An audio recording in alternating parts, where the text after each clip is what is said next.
Shri Dilip Saikia ji, Sir, in this house you also mentioned many numbers. Please You will not get a chance to reply.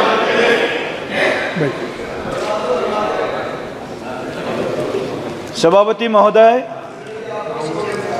महामाननीय राष्ट्रपति महोदय की अभिभाषण के ऊपर धन्यवाद प्रस्ताव पर जो चर्चा चल रहा है, इस प्रस्ताव के समर्थन में मैं खड़ा हूं और आपको बहुत बहुत धन्यवाद। साथ ही में अपने जो कॉन्स्टिट्यूंसी है दरंग उदालगुड़ी, वो दरंग उदालगुड़ी के सभी हमारे जो वोटर्स है, आज इस सदन के माध्यम से मैं उनको भी धन्यवाद देना चाहता हूँ। सभापति महोदय, कल सुबह से मैंने धन्यवाद प्रस्ताव पर सभी आदरणीय सांसदों का वक्तव्य सुना, विशेष करके एलओपी राहुल गांधी जी का वक्तव्य सुना। आज सुबह समाजवादी पार्टी के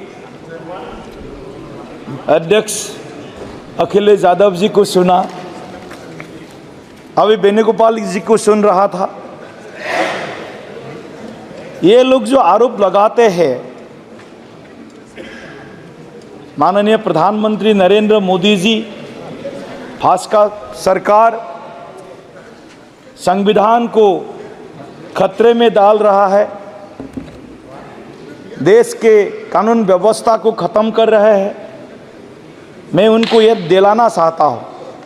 सभापति महोदय, मैं पहले तो राहुल गांधी जी जो लीडर ऑफ दी अपोजिशन है, उनसे विनम्रतापूर्वक एक निवेदन करना चाहता हूँ। 140 करोड़ भारतवासियों से 3 कारणों के लिए वो क्षमा याचना चाहिए, क्षमा मांगना चाहिए। पहला कारण है, कल जो उन्होंने उनका उद्बोधन में जो विषय बताया है, जो प्राचीन भारत के सभ्यता संस्कृति को उन्होंने जो अपमानित किया है, हिंदुत्व, हिंदू और सनातन को जिस प्रकार ने उन्होंने समालोचना की है,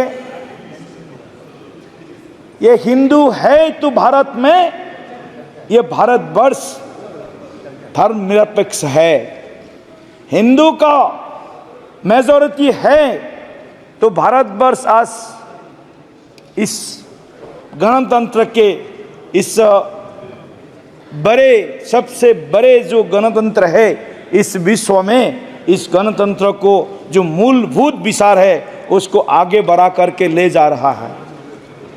तो राहुल गांधी जी ना हिंदू है, ना कुछ अलग धर्म का है। ये जनता, देश का जनता उनको सवाल करते हैं, उसका ओरिजिन क्या है, वो भूल जाते हैं। ये सनातन संस्कृति, ये भारत के ये जो विरासत है, ये भारत का विरासत ही विश्व में हमारे पहचान है। दूसरा कारण से मैं राहुल गांधी जी को माफी मांगने के लिए डिमांड करता हूं। 1975 25 जून, जिस दिन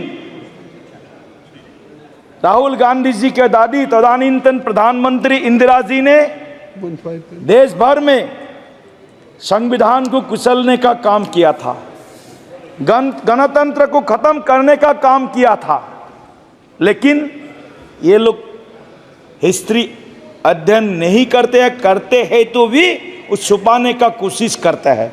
लेकिन देश के जनता वो भूले नहीं है, 1975 25 जून का दिन नहीं भूला है। इसके कारण राहुल गांधी और कांग्रेस देश से माफी मांगना चाहिए। 1975 ने हमने जो किया था वो गलत किया था, संविधान को खत्म करने वाला काम किया था। आज हमको हंसी आता है। देख सभापति जी, देश के लोग आज शिक्षित है, जागरूक है, देश के लोग इनके जो हाथी के दांत जिस तरफ होते हैं, एक दिखाने वाला दांत होता है, एक खाने वाला दांत होता है।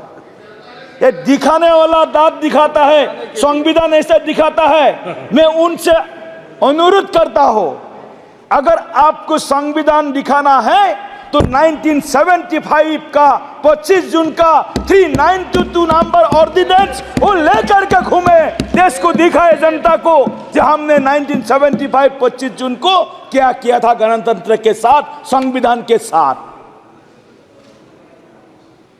तीसरा, कांग्रेस पार्टी के अंदर में ही गणतंत्र नहीं है, इंटरनल डेमोक्रेसी नहीं थे। जब सरदार पटेल जी को कांग्रेस स्टेट कमेटी ने उनको प्रधानमंत्री के नाम पर मोहर लगाई थी, तब सरदार पटेल को मेजॉरिटी समर्थन आने के बाद भी सरदार पटेल को छोड़ करके नेहरू जी को प्रधानमंत्री बनाए गए थे। उसके लिए भी राहुल गांधी सदन से और देश से माफी मांगना चाहिए। सभापति महोदय, ये सनातन विरोधी, हिंदू विरोधी, आरएसएस विरोधी, बीजेपी विरोधी और हिंदुस्तान का विरोध करना इनका एक हमेशा एक आदत बन गया है। वो नहीं चाहते हिंदुस्तान तरक्की करे, हिंदुस्तान देश के तीसरे नंबर अर्थनीति बने, हिंदुस्तान विकसित राष्ट्र बने। वो नहीं चाहते, उसको हजम नहीं होता है। उनका भाषा भी पाकिस्तान के जैसे कोई लोग बोलता है, इसी लाइन का ही उनका भाषा होता है। सभापति महोदय, आज हम बहुत दुख के साथ यहाँ खड़ा हो। इलेक्टोरल सक्सेस, राजनीति में, चुनाव में हार जीत होता है। 400 पार हम लोग नहीं हुआ। हम लोग जितना दुखी है, ऐसा लगता है उनका व्यवहार से वो लोग ज्यादा दुखी है। अध्यक्ष सभापति महोदय, वो लोग ज्यादा दुखी हो गया, हम लोग 400 पार नहीं हुआ। तो पिछले 3 चुनाव का 2009, 2014, 2019 में कांग्रेस को जितना सीट मिला, टोटल आज भाजपा को अकेले 240 मिला। तीनों का जोगफल किया जाए उससे भी कांग्रेस कम होता है। अध्यक्ष महोदय, आप सुनिए, कांग्रेस वाले और कांग्रेस के सपोर्ट में जो इंडिया अलायंस में जो लोग आज बैठे हुए हैं, और नरेंद्र मोदी जी को एक उंगली दिखाता है, प्रधानमंत्री जी को उंगली दिखाता है, वो भूल जाता है उनके लिए सर अंगुली उनको दिखा रहे हैं, सर अंगुल उनको दिखा रहा है।